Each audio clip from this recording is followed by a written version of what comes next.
So one of the things that you're most well known for is the fact that you played the instrument, the sarangi, which is such a beautiful instrument. What inspired you to incorporate this in your music and your sound? I started playing when I was 13. By 14, I was touring with it internationally. And it is known to be one of the closest instruments to the human voice. So sometimes people mistake it for a woman singing. I remember like declaring to my very Punjabi parents when I was about 10 or something that I wanted to be a pop star.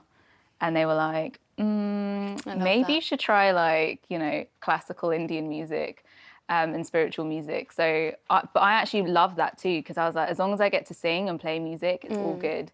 And yeah, the class that I went to, I mean, harmonium's seen a lot in like South Asian context, and I'm not the biggest fan of what it sounds like.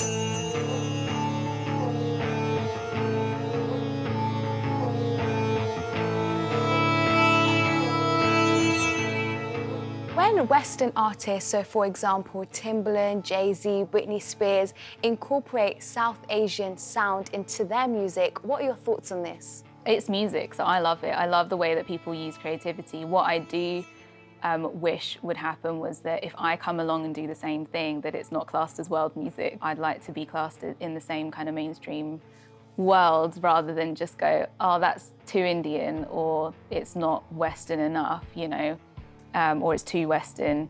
So that's why I use the sarangi, because people hear sarangi a lot, but don't realize that they're listening to it.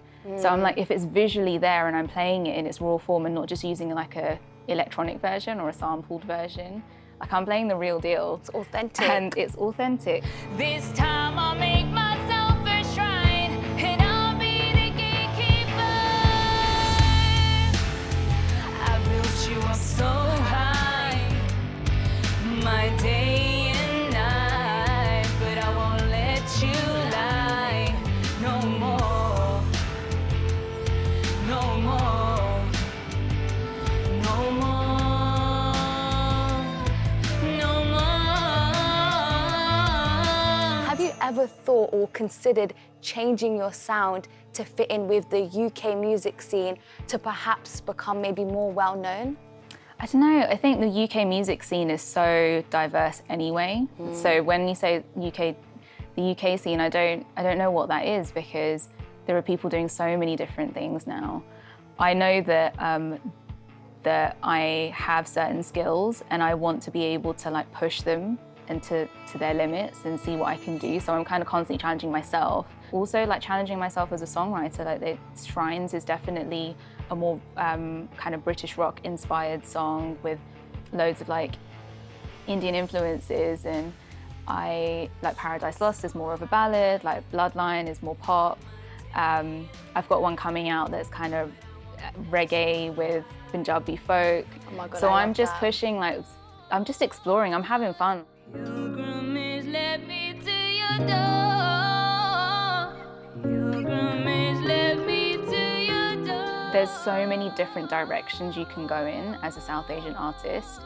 And there are so many amazing things UK South Asian artists are doing. Like, I'm inspired every day by the way that I hear people sample different instruments, sampling different like traditional songs or like Bollywood songs. It's so inspiring, because we know that hip hop and R&B have been sampling that kind of music for years, like in the 90s especially.